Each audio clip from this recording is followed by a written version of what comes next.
మీ యొక్క వాక్యాలు వింటూ బలపడుతున్నారు. నేను ఎప్పుడైతే పాస్ గారు రప్పిస్తానన్నారో చాలామంది కూడా చాలా మంచి పని చేస్తున్నారు బ్రదర్ అని చాలామంది నాకు ఫోన్ చేశారు.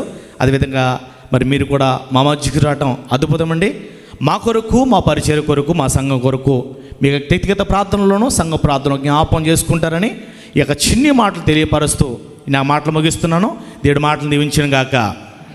అందరూ కూడా ఒకసారి లెగిసి చప్పట్లు కొడుతూ దైవ సేవకులు మరి పాస్టర్ బి జెర్మియా గారిని ఇమ్మానుయేల్ మినిస్ట్రీస్ వస్తుండగా మీరందరూ లేద్దాం, చప్పట్లు కొట్టి ప్రేమపూర్వకంగా ఆహ్వానిద్దాం.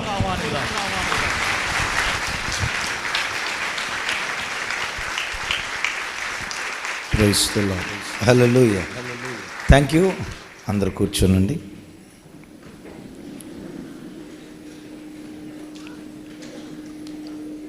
సర్వాధికారియు నిరంతర స్తోత్రార్హుడు యేసు ప్రభు వారి ప్రశస్త నామంలో ఈ 11వ వార్షికోత్సవ సభకు కూడి వచ్చిన మీ అందరికీ ఇమ్మాన్యుయేల్ మినిస్ట్రీస్ తరపున అందరికీ మా హృదయపూర్వకమైన వందనాలు. ఏమ్మా అంత సీరియస్గా చూస్తున్నారు? వందనాలు చెప్పండి.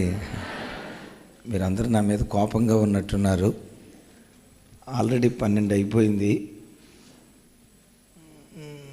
11:40 అవుతుంది. మన ఆంధ్రాలోనైతే గాఢ నిద్రలో ఉంటారు. పక్కమిట ఆటం బాంబు పడినా కూడా ఏదో టపాసు పేలినట్టు ఉంది అని లేచి అడిగే సమయం. ఇక్కడైతే నిద్రలో ఉంటారు. మరి మీరు ప్రసంగానికి లేచారు అయ్యగారు, ఎప్పుడు ముగిస్తారు? కుర్రోడి చేతులు బైకు, పాస్టర్ గారి చేతులు మైకు, 2 కంట్రోల్లో ఉండవట. నా మైకు మాత్రం నా కంట్రోల్లోనే ఉంటుంది. ఏం బాధపడద్దు, నా ప్రసంగం ఒక 3 గంటల్లో క్లుప్తంగా ముగిస్తా. ఇంతకు మించిన అబద్ధం కోట్లేదు. 3 గంటలు చెప్తే వింటానన్న వాళ్ళ చేతులు ఎత్తండి. ఇంతకు మించిన మోసం ఇంకోట్లేదు. మీ మధ్యలోకి నన్ను ఆహ్వానించిన దైవజనులు జీవా గారికి నా హృదయపూర్వక వందనాలు. థ్యాంక్ యూ అయ్యా. మోడీ గారు డ్రెస్ వేసారు, చాలా బాగుంది. అలాగే గనులైన దైవ సేవకులందరికీ పేరు పేరున థ్యాంక్ యూ అయ్యా. చాలామంది సేవకులు గడిచిన దినాల్లో నేను ఈ ప్రాంతానికి రావటానికి నేను ఎరిగి 3 సేవకులు ప్రయత్నం చేశారు. కొన్ని అనివార్య కారణాల వలన నా వీసా రిజెక్ట్ అవుతూ వచ్చింది. మెట్టుకు జీవరత్నం గారు నా వీసాకు జీవాన్ని పోసి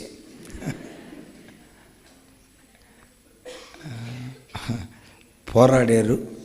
వారిని బట్టి మనస్ఫూర్తిగా ప్రభుని స్తుతిస్తూ ఎంతోమంది ఇమ్మాన్యుయేల్ మినిస్ట్రీస్ హైదరాబాద్ యూట్యూబ్ ఛానల్లో దేవుని వాక్యం వినే బిడ్డలు చాలామంది ఉన్నారు.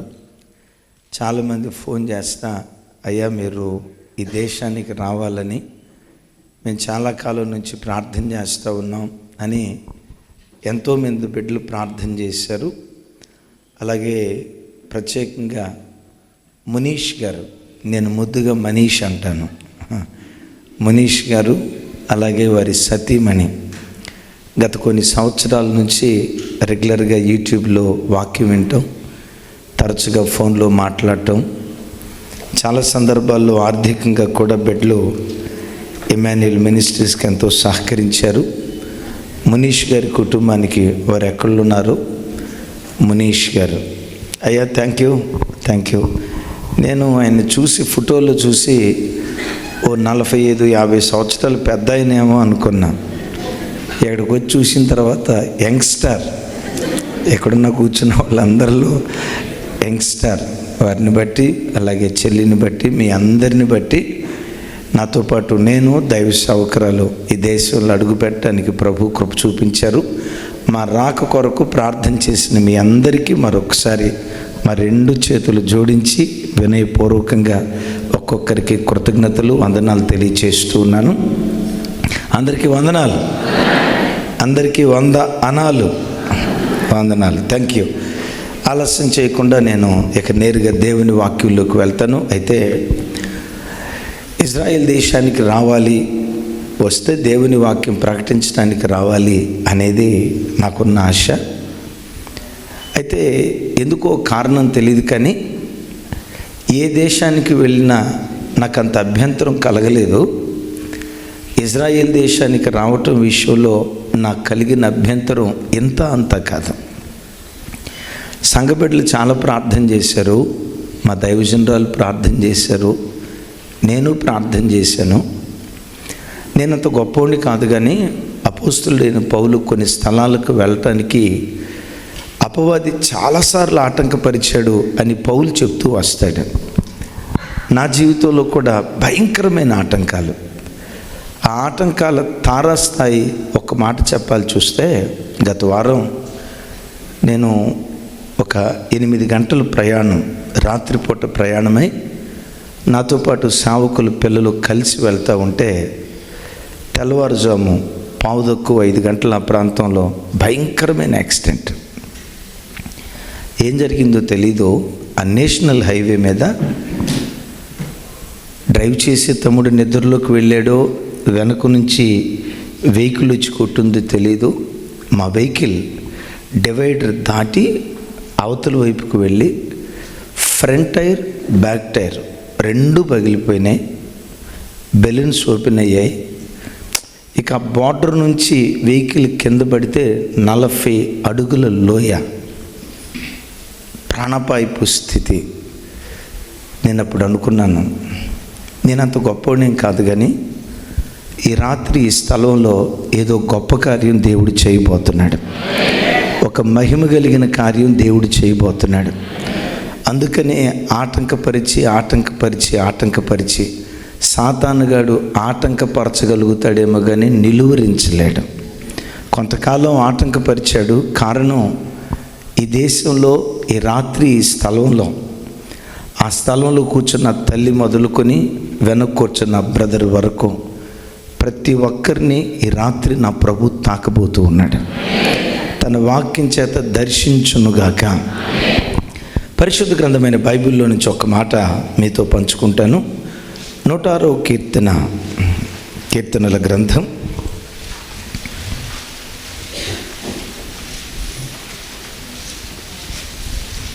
31వ వచనం నేను చదువుతాను.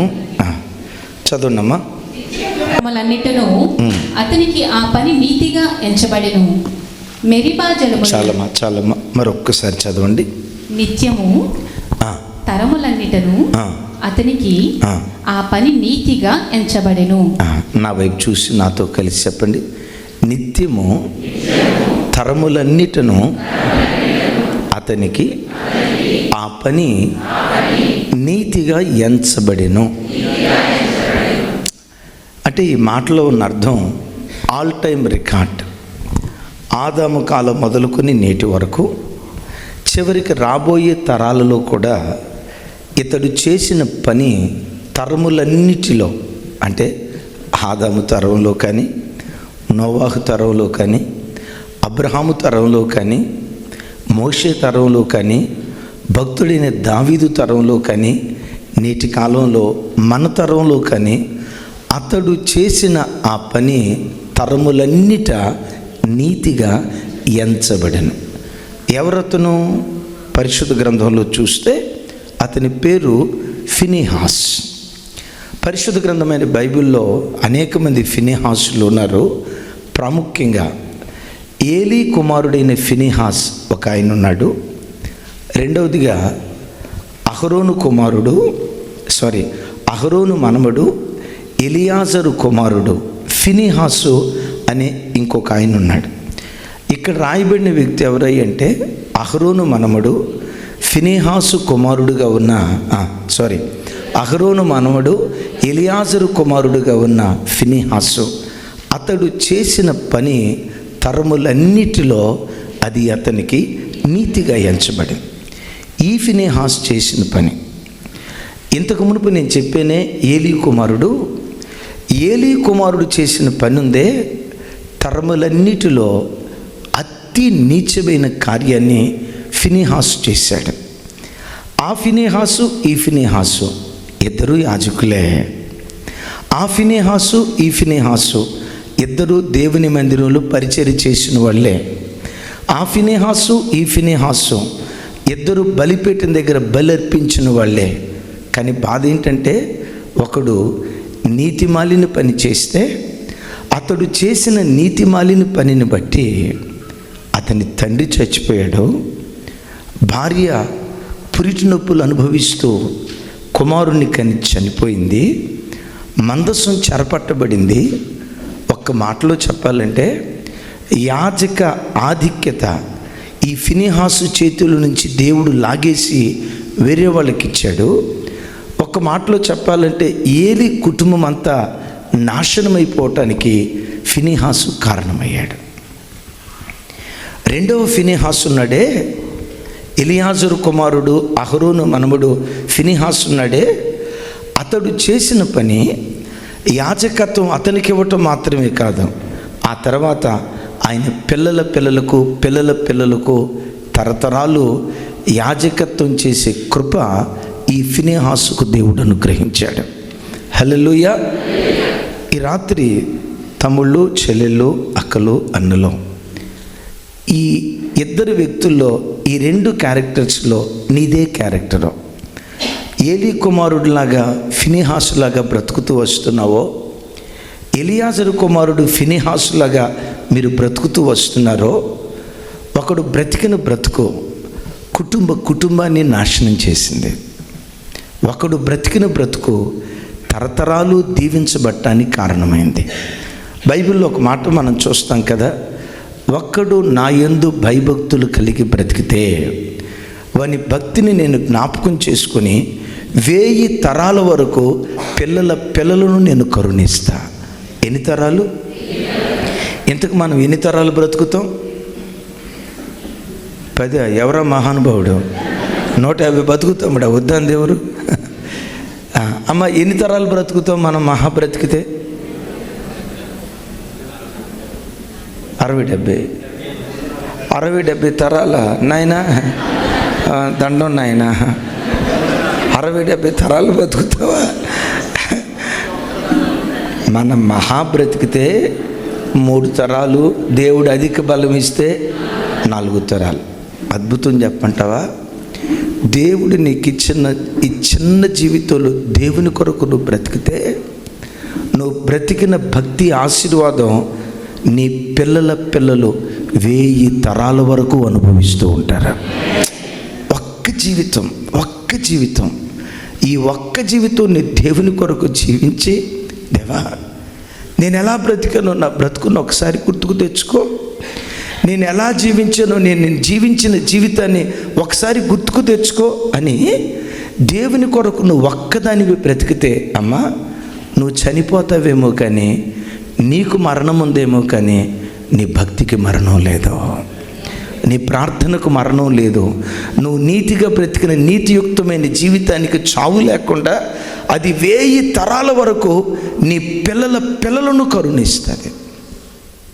ఇంకో మాట కూడా చెప్తాను, దేవుడు నీకు ఇచ్చిన విలువైన జీవితంలో తాగి తందనాలాడి రాత బ్రతుకు బ్రతికి ఇలాంటి మీటింగ్కి రావచ్చు, ఓ 10,000 రూపాయలు కానుకిచ్చి ఉండొచ్చు, 1,00,000 రూపాయలు కానుకిచ్చి ఉండొచ్చు.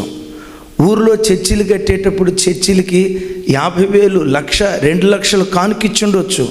మీకు వచ్చే డబ్బులో కొంతమంది సేవకులకు ప్రతి నెల సహాయం పంపించి ఉండొచ్చు. క్రైస్తవ జనమా, నీ దేవుడు కోరుకునేది నీ డబ్బును కాదు, నిన్ను కోరుకుంటాడు ఆయన. నీ ఆస్తి కాదు. నువ్వు కానుకిస్తే సేవకులుగా మేము సంతోషిస్తామేమో. ఫలానా రమేష్ 10,000 కానుకిచ్చాడు, ఫలానా సురేష్ 1,00,000 రూపాయలు కానుకిచ్చాడు, ఫలానా సునీత, అమ్మ ఇక్కడ ఎవరైనా సునీత ఉంటే నా వైపు కోపంగా చూడొద్దు, ఒక మాట చెప్తాను, ఫలానా సునీత నేను హైదరాబాద్ నుంచి ఈ ప్రాంతానికి వస్తే 2,00,000 రూపాయలు కానుకిచ్చింది. నీవిచ్చిన డబ్బును బట్టి క్షమించండి, ఈ సేవకులు సంతోషిస్తారేమో, నేను సంతోషిస్తానేమో. నీ దేవునికి కావాల్సింది తమ్ముడు నీ డబ్బు కాదు, నువ్వు కావాలి దేవునికి, నువ్వు కావాలి దేవునికి, నువ్వు కావాలి దేవునికి. నీ జీవితం సరిగ్గా లేకుండా, నీ బ్రతుకు సరిగ్గా లేకుండా, క్షమించండి, ఎక్కడొచ్చి తబలా కొడితే వినేమేమో, అబ్బా ఎంత అద్భుతంగా తబలా కొట్టాడో, మేము అనుకోవచ్చు, తమ్ముడు సారీ, ఆ తమ్ముడు బ్రతుకు సరిగ్గా లేకుండా ఆ తమ్ముడు చక్కగా కీబోర్డ్ కొట్టొచ్చు, ప్యాడ్ చక్కగా కట్టొచ్చు. చూడండి డ్రెస్ ఎంత బాగుందో, దేవదూతలు ఉన్నట్టున్నారు. మంచిది మంచిది, చక్కటి వస్త్రాలు. గమనించండి ఎంత చక్కగా పాటలు పాడారో అని. వాయించిన వాయిద్యాలను బట్టి ప్రజలు సంతోషించవచ్చు, పాడిన పాటలను బట్టి ప్రజలు సంతోషించవచ్చు. నీ పాట చూడ్డు, నా ప్రసంగం చూడ్డు, నీ బ్రతుకు జీవితంలోకి దేవుడు తొంగి చూస్తాడు. తమ్ముడు, దేవుడు నీకు ఇచ్చిన ఒక్క జీవితం నీ దేవుని కొరకు బ్రతికి చనిపోతే నీ పిల్లల పిల్లలను దేవుడు జ్ఞాపకం చేసుకొని 1000 తరాల వరకు నీ పిల్లలను దేవుడు కరుణించునుగాక. హల్లెలూయా. సరే, ఏలీ కుమారుడైన ఫినెహాసు ఎలా దుర్మార్గంగా బ్రతికాడు? అహరోను మనమడు ఎలియాజరు కుమారుడు ఈ ఫినెహాసు తరములన్నిట అతడు చేసిన పని అతనికి నీతిగా ఎంచబడెను. అద్భుతం చెప్పమంటారా? దేవుడు నీకు ఇచ్చిన ఆయుష్కాలంలో నువ్వు నీతిగా బ్రతికితే బైబిల్లో రాసి ఉంటుంది, నీతిమంతుల తలల మీదకి ఆశీర్వాదము వచ్చును. అనండి మాట. ఇక నువ్వేం పద్దాకలు మోకరించి, ప్రభా నన్ను ఆశీర్వదించు, నా మనవణ్ణి ఆశీర్వదించు, నా భర్తను ఆశీర్వదించు, నా తాతను ఆశీర్వదించు, బతికున్న తాతను ఆశీర్వదించు. చచ్చిపోయిన తాతను కూడా, చచ్చిపోయిన తాతను ఆశీర్వదించు. కొంతమంది మోకరించారంటే చాలు, దించు, అది దిగి సావదాం. అట్లాగని ఆ ప్రార్థన చేయటం తప్పని నేను అంటలా. కానీ నేను చెప్పే మాట ఏంటో తెలుసా? ఆశీర్వాదం కొరకు నువ్వు ప్రార్థన చెయ్యాలి, కానీ దాని కొరకు నువ్వు పరిగెత్తాల్సిన అవసరం లేదు.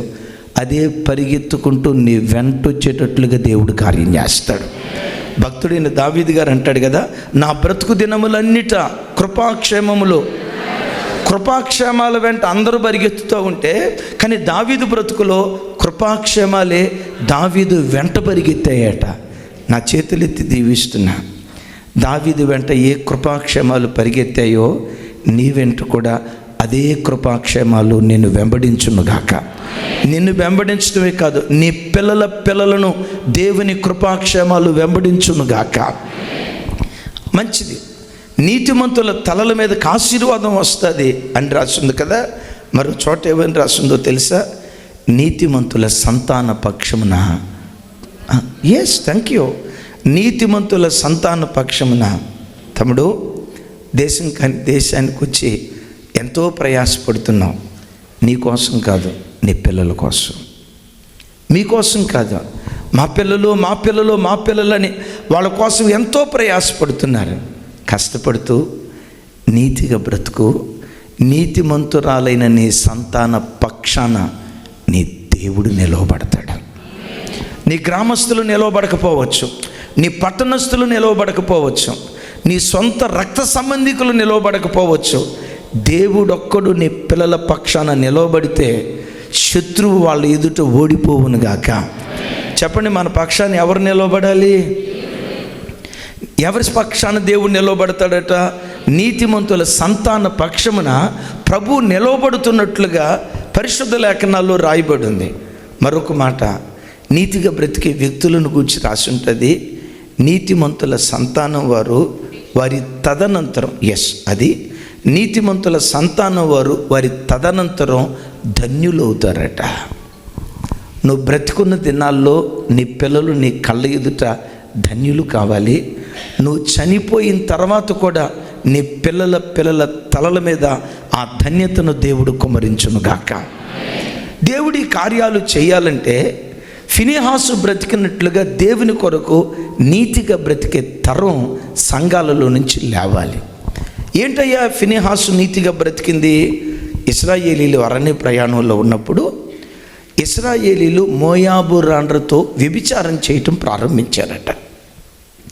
బయల్పెయోరు దేవత దగ్గరికి వెళ్ళి అక్కడ బలులర్పించిన మాంసాన్ని తింటూ ఇశ్రాయేలీల స్త్రీలతో వ్యభిచారం చేయటం ప్రారంభించారట.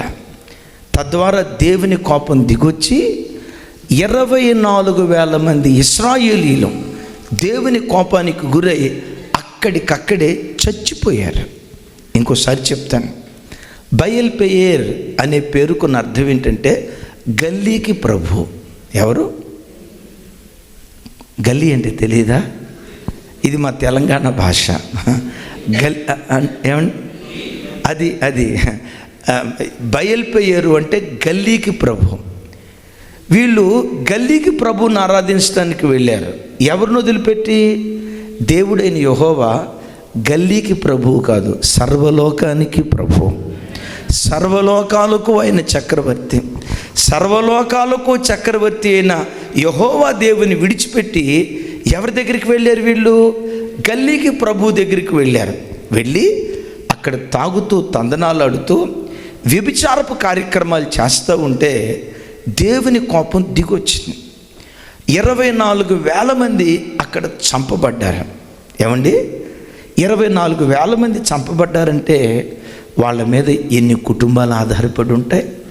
చనిపోయింది 24,000 మంది ఏమో, కానీ లక్షల మంది ఏడుస్తున్నారు. భర్తను కోల్పోయి భార్య, తండ్రిని కోల్పోయి పిల్లలు శోకమెత్తి గుండెల విసేలాగా ఏడుస్తున్నారు. అయ్యో నా భర్త చనిపోయాడు, అయ్యో మా తండ్రి చనిపోయాడు, దేవుని కోపం మా మీదకు దిగొచ్చిందని రొమ్ము కొట్టుకుంటూ ఏడుస్తూ ఉంటే ఒక విచిత్రమైన సంగతి చెప్పమంటారా? ఇశ్రాయేలీలో ఒక యవనస్తుడు కళ్ళ ముందు ఇన్ని భయంకరమైన కార్యక్రమాలు జరుగుతున్నా మరొక మోయాబు స్త్రీని, మిద్యానీయురాలు స్త్రీలని ఆ సమయంలో ఆ స్త్రీని తీసుకొని మోషే కన్నుల ఎదుట, ఇశ్రాయేలు కన్నుల ఎదుట ప్రజలందరూ చూస్తూ ఉంటుండగా ఆ మిద్యానీయురాల్ని రహస్య స్థలానికి తీసుకుని వెళ్ళి ఆవిడతో పాపం చేయటం ప్రారంభించాడు. అసలు దేవుని కోపం ఎందుకు దిగొచ్చింది? చేసిన పాపాన్ని బట్టే కదా. 24,000 మంది ఎందుకు చంపబడ్డారు? ఈ వ్యభిచార కార్యక్రమం చేయటాన్ని బట్టే కదా.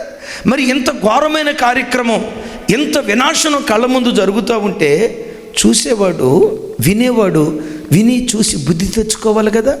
బుద్ధి తెచ్చుకోకపోగా ఒక స్త్రీని తీసుకొని అందరూ చూసేటట్లుగా తల్లితో పాపం చేయటానికి బయలుదేరాడు.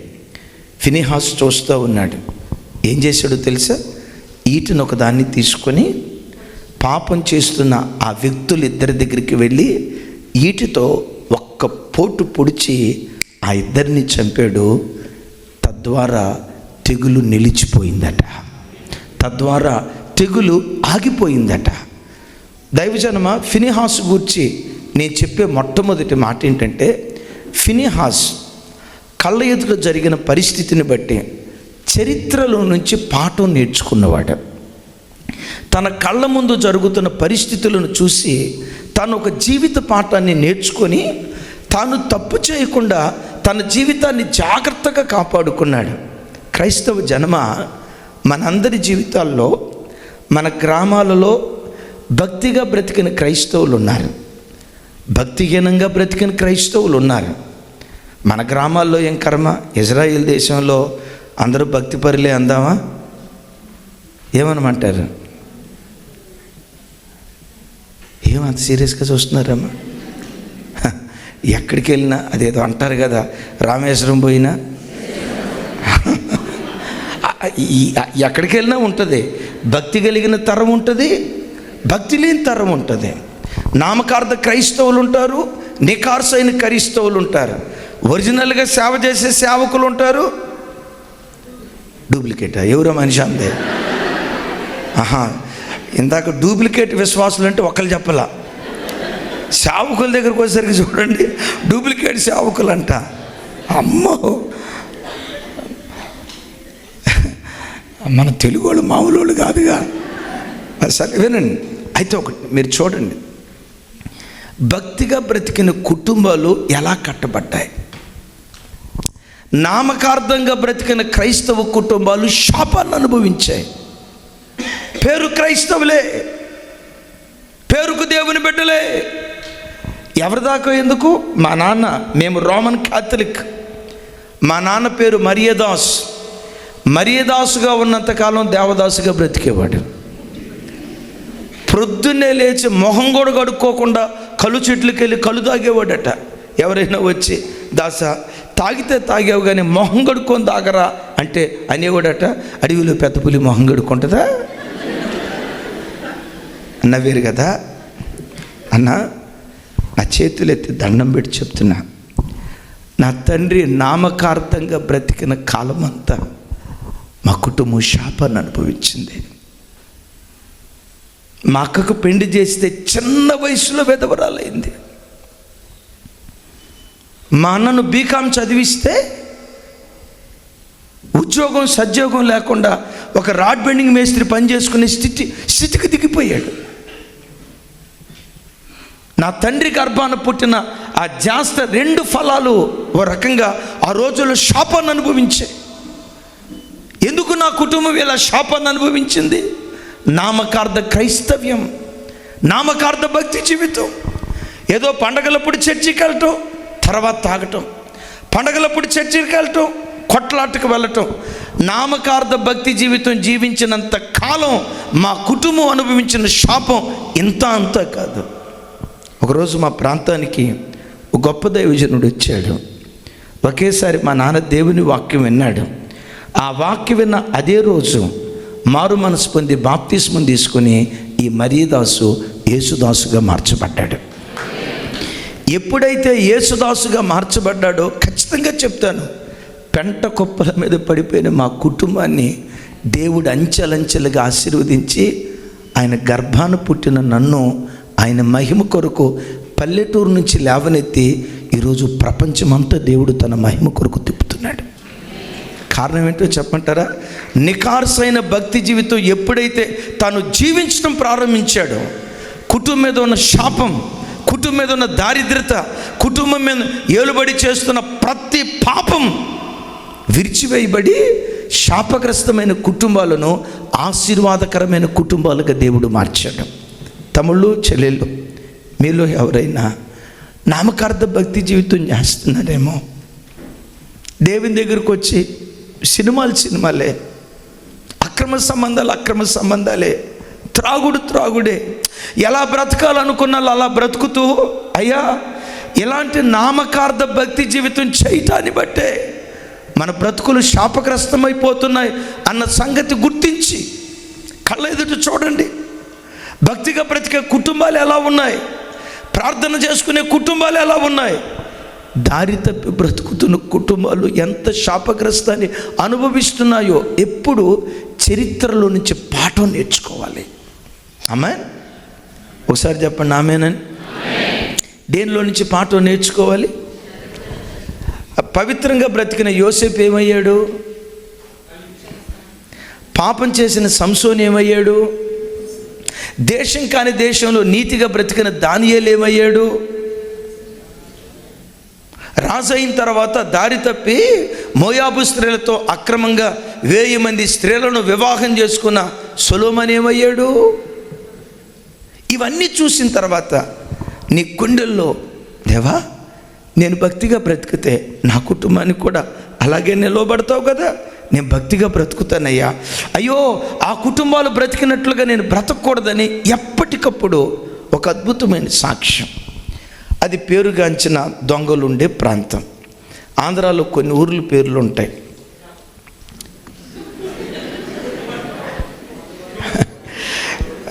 రాజమండ్రి వాళ్ళు ఎవరైనా ఉంటే చెప్పండి. రాజమండ్రి ప్రాంతంలో ఒక ఊరు ఉంది, దొంగకోళ్ళు. ఊరి పేరే దొంగకోళ్ళు. ఎందుకంటే ఆ ఊరు వాళ్ళు అందరూ పక్కన టూర్లకు వెళ్ళటం. మొత్తానికి అది దొంగలకు ప్రసిద్ధి అయినటువంటి గ్రామం.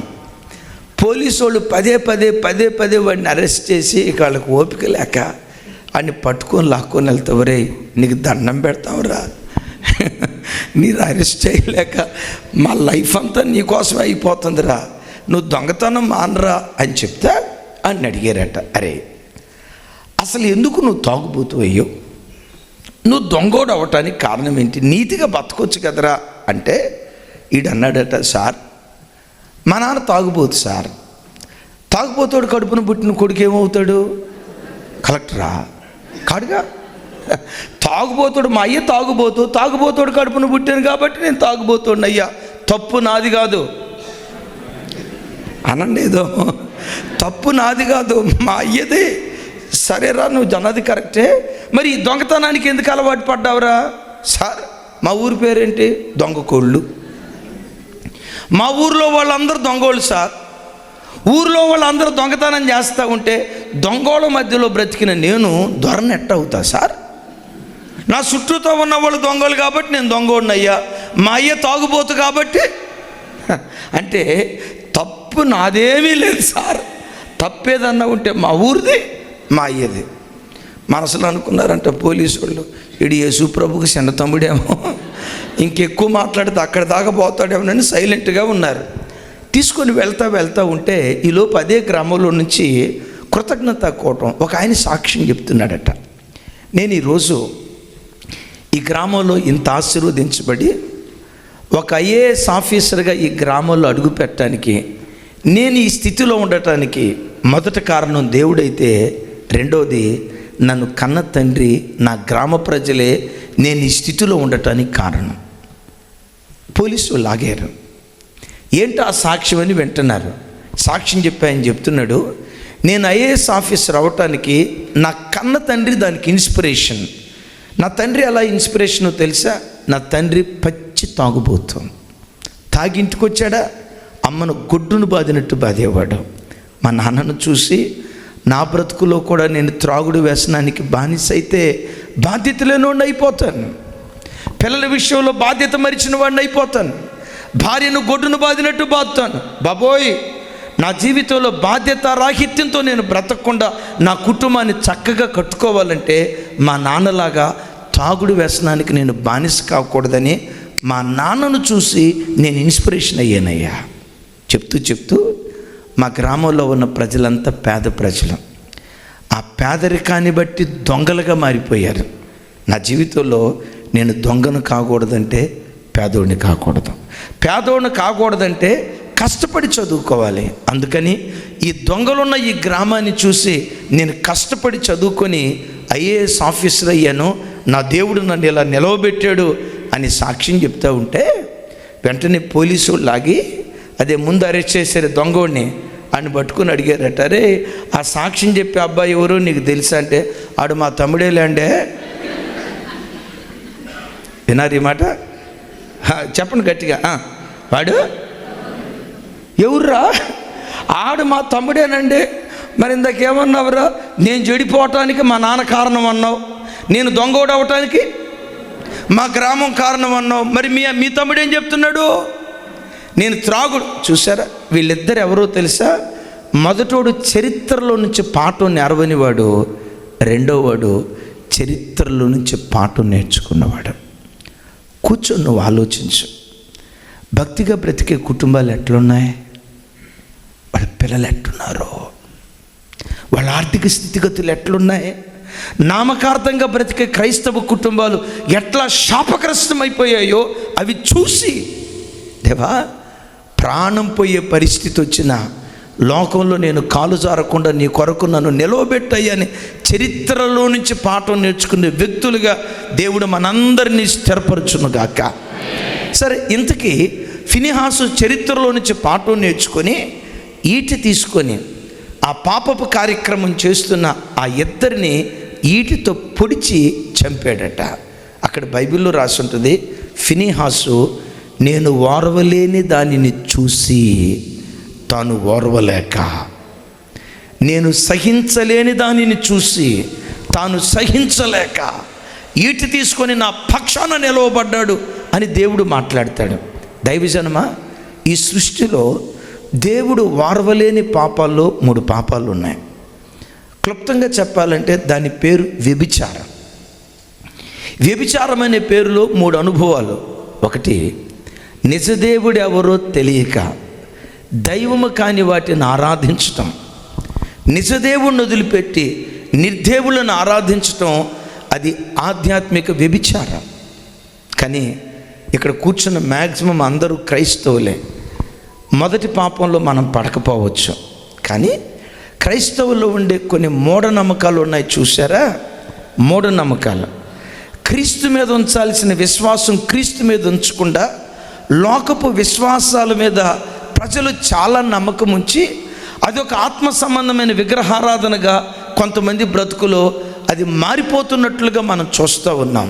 ఒకరోజు ఒక తల్లి మధ్యాహ్నం పూట ఫోన్ చేసి, అన్నయ్య అన్నయ్య మా ఆయన చచ్చిపోతే ఇప్పుడు మా బ్రతికేం కావాలన్నయ్య, అన్నయ్య నా పిల్లలు ఏమైపోతారు అన్నయ్య, అన్నయ్య మేము అనాథలు అయిపోతాం కదా అన్నయ్య, అన్నయ్య మేము దిక్కులేని వాళ్ళు అయిపోతాం కదా అన్నయ్య, మా ఆయన చచ్చిపోతే మేము ఎట్టా బతకాలన్నయ్య ఏడుస్తుంది. నాకు భయం అనిపించి, అమ్మ బ్రదర్ ఏమన్నా హాస్పిటల్లో ఉన్నాడా అంది. లేదన్నయ్య, ఇందాకే 3 ప్లేట్లు భోజనం చేసి డ్యూటీకి వెళ్ళాడు అన్నయ్య. మరి 3 ప్లేట్లు భోజనం చేసి డ్యూటీకి వెళ్ళిన ఆయన్ని పట్టుకొని ఎందుకమ్మా మాట అంటున్నావు? మళ్ళీ ఏడవటం స్టార్ట్ చేసింది. అన్నయ్య ఒకవేళ ఇప్పుడే కనుక మా ఆయన చచ్చిపోతే నా పిల్లలు ఏం కావాలన్నయ్య? అమ్మ డ్యూటీ కాడ ఏమన్నా జరిగిందా? అయ్యో ఏం జరగలేదు అన్నయ్య, అంతా బాగానే ఉంది.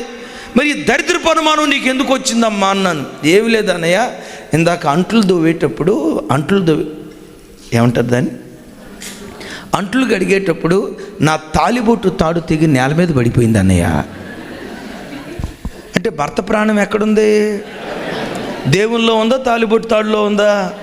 నాకు కొంచెం గట్టిగా చెప్పండి. ఏదో భర్త ప్రాణం ఎక్కడుంది? తాలిబొట్టు తాడులో ఉందా దేవుల్లో ఉందా? చిన్నప్పుడు ఒక కథ ఉండేది. ఆడివాడు మాయల పకీరిగాడు ఉండేవాడట.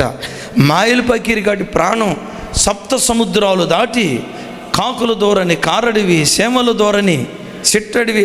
ఆ చెట్టడివిలో మర్రి చెట్టు ఈడు చూసినట్టే మర్రి చెట్టు, ఆ మర్రి చెట్టుకు ఒక తొర్ర, ఆ తొర్ర లోపల రామశిలక. మాయల పకీరిగాడి ప్రాణం రామశిలకలో ఉన్నట్లుగా ఈ మాయల పకీరిగాడి ప్రాణం ఎక్కడుందంట? దీన్ని ఏమందాం? యెహోవా పట్టణమును కాపాడని యెడల కావలి వారు మేలుకొనుట వ్యర్థమే.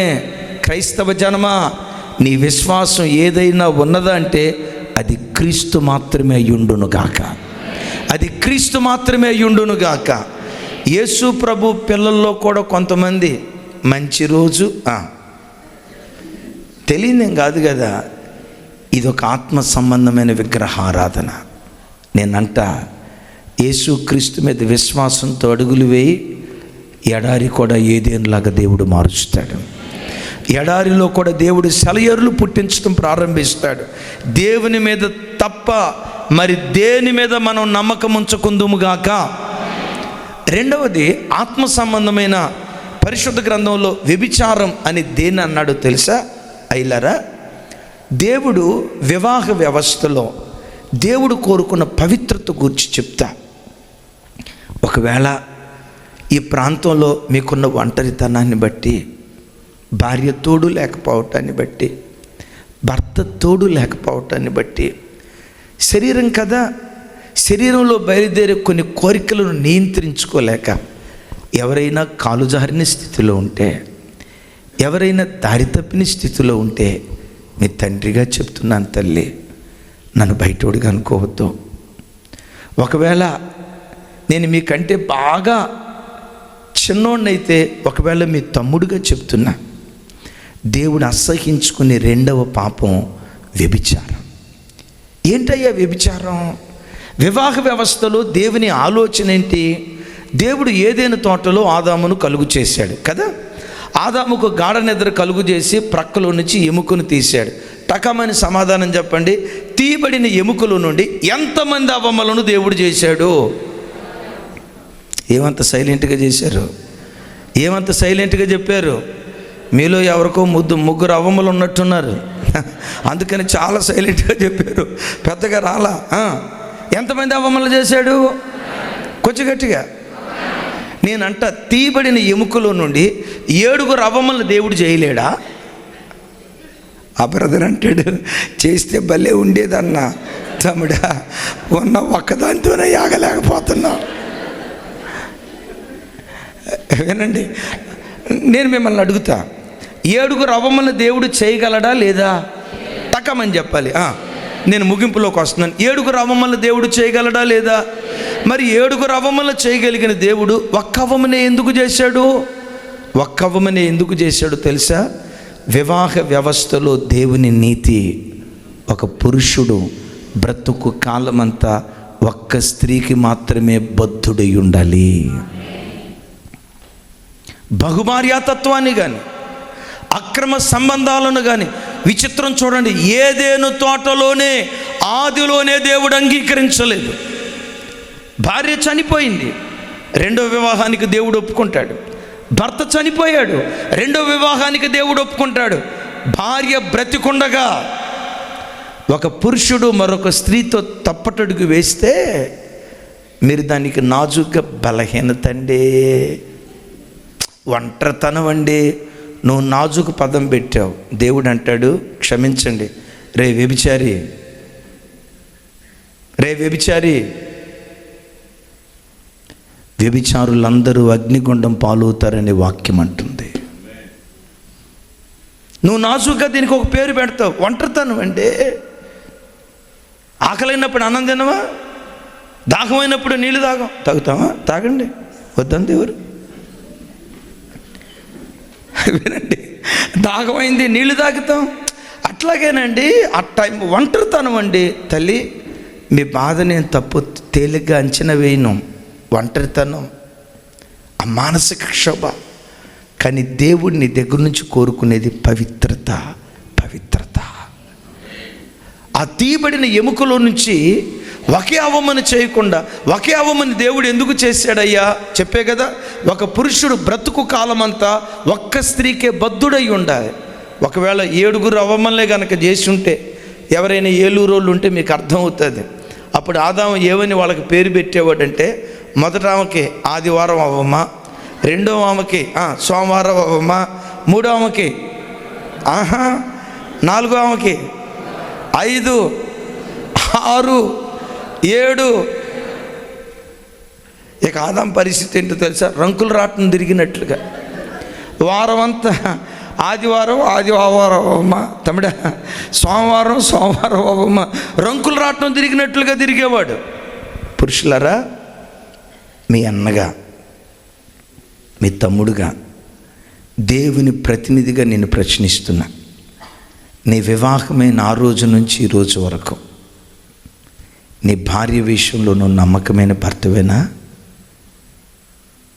నేను ఎక్కడ కాలు జారలేదయ్యా, నా భార్యను మోసం చేయలేదయ్యా.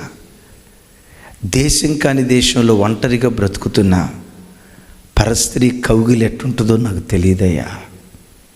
కోరికలు బయలుదేరాయి, కామకత్వం బయలుదేరింది, దురాశలు ఎలుబడి చేశాయి. కానీ నా ప్రభు కొరకు నేను చంపుకుంటూ ఒక్కటే స్త్రీకి అంకితం చేయబడిన పవిత్రమైన భర్తగా నేను బ్రతుకుతూ వచ్చా అని ఎంతమంది ధైర్యంగా చేయెత్తగలరు? నేనేమి ఎత్తమన్ను, మీ పరువు తీయను. ఒక మాట, ఈ ప్రశ్న నిన్ను అడుగుతున్నప్పుడు నీ మనస్సాక్షి నిన్ను గుచ్చుతుందా? నీ మనస్సాక్షి నీ మీద నేరారోపణ చేస్తుందా? నా భార్య విషయంలో నేను నమ్మకమైన భర్తని, వివాహమైన ఆ రోజు నుంచి ఈ రోజు వరకు ఏ పరస్త్రీని నా కౌగిట్లోకి తీసుకొచ్చుకోలేదయ్యా. నా భార్య విషయంలో ఒక పవిత్రమైన భర్తని అని నువ్వు చెప్పగలిగితే ఎంత బాగుండు కదా. ఒకవేళ తెలుసు తెలియక కాదు, తెలిసి ఒకవేళ గతంలో పొరపాటు చేస్తే చెప్పంటారా? నిన్ను మార్చడానికి ఈ రాత్రి దేవుడు నన్ను ఎక్కడికి పంపించాడు. నీ గుండెల్లో ఒక పరివర్తన పుట్టించడానికే దేవుడు ఈ స్థలంలో నిలవబెట్టి వాక్యం ద్వారా దేవుడు మాట్లాడుతూ ఉన్నాడు. ఎందుకో తెలుసా? నువ్వు పాపం చేస్తే నీ పిల్లల మీదకి ఎలా శాపం వెళ్తాదో ఏలీ కుమారుడు ఫినెహాసు జీవితాన్ని చూసాం కదా. ఒక తండ్రి చేసిన పాపం ఎలా పిల్లలకు శాపంగా మారిందో, ఎలియాజరు కుమారుడు ఫినెహాసు తాను పవిత్రంగా బ్రతకటాన్ని బట్టి తన పిల్లలను దేవుడు కరుణిస్తూ వచ్చాడు. యేసయ్యకు మహిమ కలుగును గాక. పురుషులారా, ఒక్కసారి కూర్చొని మీరు ఆలోచించండి. మీ ఒంటరితనంలో, మీ ఏకాంత జీవితంలో, ఈ మహా గొప్ప దేశంలో మీరు ఎలా దేవుని సన్నిధిలో బ్రతుకుతున్నారో మిమ్మల్ని మీరు ఒకసారి ప్రశ్నించుకోండి. తల్లులరా, నన్ను మీరు అన్యథ భావించొద్దు. మీ సొంత తమ్ముడుగా, మీ సొంత అన్నగా, వీటన్నిటికంటే మించి దేవుని ప్రతినిధిగా మిమ్మల్ని అడుగుతున్నాను, మీ వివాహమైన ఆనాటి నుండి ఈనాటి వరకు ఒక్కడే పురుషునికి ప్రదానం చేయబడిన పవిత్రురాలైన కన్యకగా బ్రతుకుతున్నావో, బజారు ఆడదానిగా బ్రతుకుతున్నావో ఒకసారి నిన్ను ప్రశ్నించుకో. వావి వరసలు తప్పి ఒంటరితనాన్ని బట్టి పరిస్థితులు తలకిందులై ఎలా నువ్వు జీవిస్తున్నావో ఒక్కసారి కూర్చొని నీ బ్రతుకును కూర్చొని ఆలోచించు. అయ్యా, నా వివాహమైన ఆ రోజు నుంచి ఈ రోజు వరకు నా భార్య విషయంలో నా భర్త విషయంలో నేను ఒక నమ్మకమైన భార్యనయ్యా, విశ్వాసఘాతకురాల్ని కాదు. ఒంటరిగా ఉన్నా, 10 మందిలో ఉన్నా, ఇక్కడ నన్ను గమనించే వాళ్ళు ఎవరూ లేకపోయినా నా శీలాన్ని పవిత్రంగా నేను కాపాడుకుంటూ వచ్చా. ఎక్కడా నేను కాలు జారలేదయ్యా, నేను నమ్మకమైన పవిత్రమైన భార్యనయ్యా అని ఎంతమంది ధైర్యంగా దేవుని సన్నిధిలో దేవుని స్తుతించగలరు? యవన బిడ్డలారా, మీకు ఒక మాట చెప్తాను. మీ తల్లిదండ్రులు మీకంటూ ఒక అమ్మాయిని చూసి ఒక అబ్బాయిని చూసి వివాహం చేసే వరకు మీ పవిత్రతను కాపాడుకోండి. ఎందుకో తెలుసా?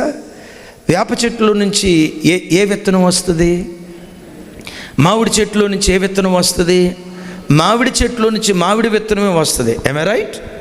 మామిడి చెట్టులో నుంచి వేప విత్తనం వచ్చినట్లుగా ఎక్కడైనా చూసారా? వేప చెట్టులో నుంచి మామిడి విత్తనం వచ్చినట్లుగా ఎక్కడైనా విన్నారా? లేదు కదా. నేనంట, తమ్ముడు, నీ యవ్వన జీవితం నువ్వు పవిత్రంగా కాపాడుకుంటే రేపు నీకు వివాహమైన తర్వాత నీకు పుట్టబోయే పిల్లలు కూడా పవిత్రమైన సంతతి పుట్టుకు రావటానికి దేవుడు కృప చూపిస్తాడు.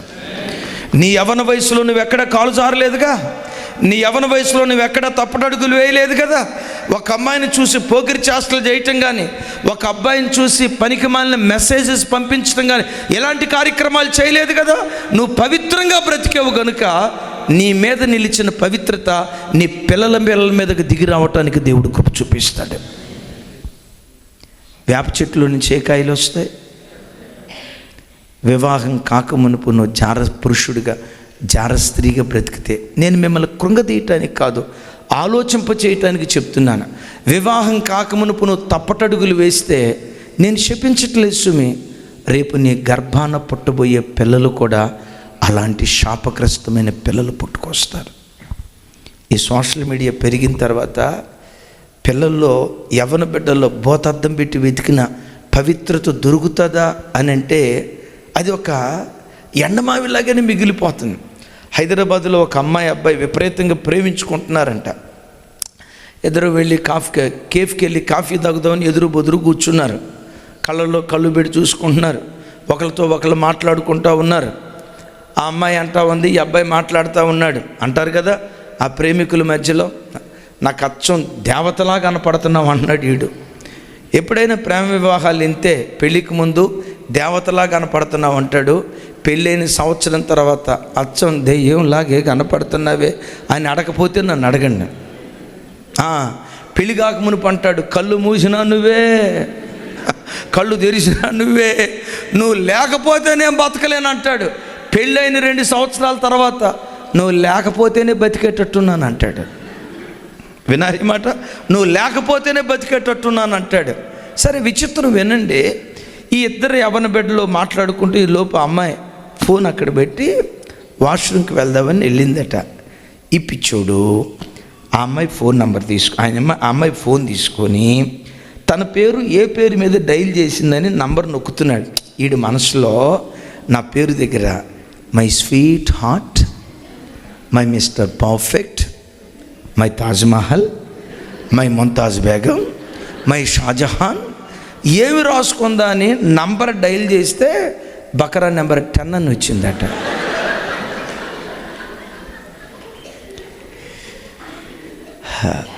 దేవుని ప్రతినిధిగా మీతో నవ్వేరు కదా.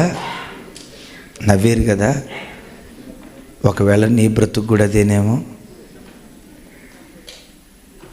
నవ్వేరు కదా. ఎవరు కూర్చో చెప్తే నవ్వేరు కదా. ఆ రాత బ్రతుకు, ఆ చీకటి బ్రతుకు, ఆ పాపపు బ్రతుకు, ఆ పవిత్రపు బ్రతుకు ఒకవేళ నీదోనేమో. నా ప్రభు నువ్వు చెడ్డదానివి అని అనడం నీ చెడుతనాన్ని కడిగి వేయటానికే, నీ పాపపు మాలిన్యాన్ని తొలగించడానికే దేవుడి రాత్రి సభను ఈ స్థలంలో ఏర్పాటు చేశాడు. ఈ వాక్యం వింటుండగా, దేవా నా పాపపు మాలిన్యాన్ని తొలగించుకొని ఈ దినం నుంచి పవిత్రంగా బ్రతుకుతానయ్యా, ఈ దినం నుంచి నీతిగా బ్రతుకుతానయ్యా, ఈ దినం నుంచి ఏ పాపంలో జారిపోకుండా, ఒకవేళ ఆశలు నిగ్రహించుకోలేకపోతే, కోరికలు నిగ్రహించుకోలేకపోతే, అవసరమైతే ఇజ్రాయేలు దేశపు వేస దేవుడు నేను దీవించుగాక. ఇశ్రాయేలు దేశపు వేస క్యాన్సిల్ చేసుకొని నా భర్తతో అక్కడికి వెళ్ళి కాపురం, పచ్చడి మెతుకులు తింటూ నీతిగా బ్రతుకుతానయ్యా, కారపు మెతుకులు తింటూ నీతిగా బ్రతుకుతానయ్యా. నీతిమాలి లక్షల రూపాయలు సంపాదించి రేపది నా పిల్లలకు దీవెన కారణం కాకపోతే, నా భక్తిహీనత రేపు వాళ్ళకు శాపంగా మారిపోయి నేను కోట్లు సంపాదించిన ఉపయోగం లేదు కదా. నా ప్రభు ఈరోజు హెచ్చరిస్తూ ఆయన మూతి అది ఒక రకంగా పెట్టి ఏడుస్తా అంటాడు, అయ్యగారు మా ఓడు కోపం, ఇంత కోపం ఎక్కడి నుంచి వచ్చిందో తెలియదు అయ్యగారు. వీడి వయసు చూస్తే 18 ఏళ్ళు 2 సంవత్సరాల లోపు అయ్యగారు. వీడు కోరుకున్న పోగో ఛానల్ పెట్టలేదని, కార్టూన్ ఛానల్ పెట్టలేదని ఎప్పటికీ 19 రిమోట్లు పగలగొట్టాడు అయ్యగారు. వీడికి ఇంత కోపం ఎక్కడి నుంచి వచ్చిందో నాకు అర్థం కావట్లేదు అయ్యగారు. చివరికి డాక్టర్ గారి దగ్గర కూడా తీసుకెళ్ళా, వీడికి బీపీ ఉందేమోనని. డాక్టర్ గారు చూసి అన్నాడు, ఊరుకోవయ్యా, 2 సంవత్సరాల పిల్లోడికి బీపీ ఏంటయ్యా, తీసుకొని వెళ్ళు. అప్పుడు నేను చెప్పా, సార్ మీరు అట్లా అనకండి, వీడిప్పటికి 19 రిమోట్లు పగలగొట్టాడు. 19 అంటంతో డాక్టర్ గారు కూడా డౌట్ వచ్చి బీపీ చెక్ చేశాడట, బీపీ లేదంట. మరి ఎంత కోపం ఎక్కడి నుంచి వచ్చింది అంటాడు. వీడికి ఎంత కోపం ఎక్కడి నుంచి వచ్చిందో నాకు అర్థం కాలేదని మూతి 30 అంకలు తిప్పి మాట్లాడుతున్నాడు. ఈలోపు కిచెన్లో వంట వండుతున్న వాళ్ళ భార్య పప్పు రుబ్బుతున్నట్టుంది. పప్పు గుత్తి అంటారు కదా, ఏమంటారు అయ్యారు, అది జీవ గారు, దీనికి అసలు జీవం పోయాలా? దాని రుబ్బురోలు కాదు, పప్పు గుత్తి. అమ్మ సార్ మిమ్మల్ని అడగాల్సింది, వాళ్ళని అడుగుతున్నా. అమ్మ పప్పు గుత్తి తీసుకొని చూడండి, పప్పు గుత్తి తీసుకొని నీకు అట్లా రాకూడదు, కానీ ఆ పప్పు గుత్తి గద పట్టుకున్నట్టు ఇట్లా పట్టుకొని ఎట్టా వస్తే చూడండి, ఇట్లా ఈ కాలు తూర్పు పోయింది, ఈ కాలు పడమర పోయింది, గద పట్టుకొని నడుచుకుంటా వస్తా అంటుంది. అయ్యగారు మా బొడ్డోడు కోపం కొత్తగా ఎక్కడి నుంచో రాలా, వాళ్ళ అయ్య మీద ఉన్నది ఆడి మీదకి వచ్చింది. ఏది ఈ స్కేల్లో చెప్తుంది, కీబోర్డ్ స్కేల్ చెప్పాలంటే 6 దాటిపోయింది. మా ఓడు కోపం కొత్తగా ఎక్కడి నుంచో రాలా, వాళ్ళ అయ్య మీద ఉన్నది. ఆ స్కేల్లో చెప్తే నేను మనసులో అనుకున్నాను, నువ్వు చెప్పేది నిజమేనమ్మా, వాళ్ళ అయ్య మీద ఉన్నది కొంత, నీ మీద ఉన్నది కొంత, 2 కలిపి 2 అంతలు ఆత్మ దిగింది. నా చేతులెత్తి దీవిస్తున్నా, ఎలియాజరు కుమారుడు ఫినెహాసు మీద ఏ ఆత్మ ఉందో అదే ఆత్మ ఈ రాత్రి వాక్యం వింటున్న ఒక్కొక్క బిడ్డ తల మీద నా దేవుడు కుమ్మరించునుగాక. అలాంటి రోషపు ఆత్మ కుమ్మరించునుగాక. పవిత్రత కొరకు ప్రాణం పెట్టే ఆత్మ దేవుడు కుమ్మరించునుగాక. లోకం పక్షాన కాకుండా దేవుని పక్షాన నిలవబడే ఫినెహాసు లాంటి తరం ఈ రాత్రి స్థలములో నుంచి లేచుదురుగాక. అలా నువ్వు లేస్తే నీ మీదనున్న దేవుని ఆత్మ నీ పిల్లల మీద దేవుడు కుమ్మరిస్తాడు. నీ నోట ఉన్న దేవుని మాట నీ పిల్లల మీద కుమ్మరించి, అమ్మా నువ్వు కండక్టర్ అయితే నీ కొడుకు కలెక్టర్ కావాలా, నీకంటే ఘనమైన స్థితిలో నీ పిల్లలను కనులార చూసే భాగ్యం నా దేవుడు అనుగ్రహించునుగాక. మిమ్మల్ని దీవించిన దానికంటే మీ పిల్లలను శిఖరాల మీద నా దేవుడు కూర్చోబెట్టునుగాక. ఈ వాక్యం మనందరి జీవితాల్లో స్థిరపరిచి ఆయన మహిమ కొరకు ఫలింపచేయునుగాక. నాకు ఈ మంచి అవకాశం ఇచ్చిన అయ్యగారికి థ్యాంక్ యూ. అందరికీ వందనాలు. ఎమాన్యుయల్ మినిస్ట్రీస్ హైదరాబాద్ యూట్యూబ్ ఛానల్లో ఇంకా దరిదాపుగా 6000 వర్తమానాలు ఉన్నాయి, వినండి, ఆశీర్వదించబడండి. మరొకసారి నా వేసాకు జీవం పోసిన జీవరత్నం గారికి అయ్యా థ్యాంక్ యూ. మీకు అందరికీ, సేవకులందరికీ ప్రభు పేరిట నా శుభాలు. ఈ తరపు ఫినెహాసుల్లాగా మన ఒక్కొక్కరిని దేవుడు లేవనెత్తునుగాక.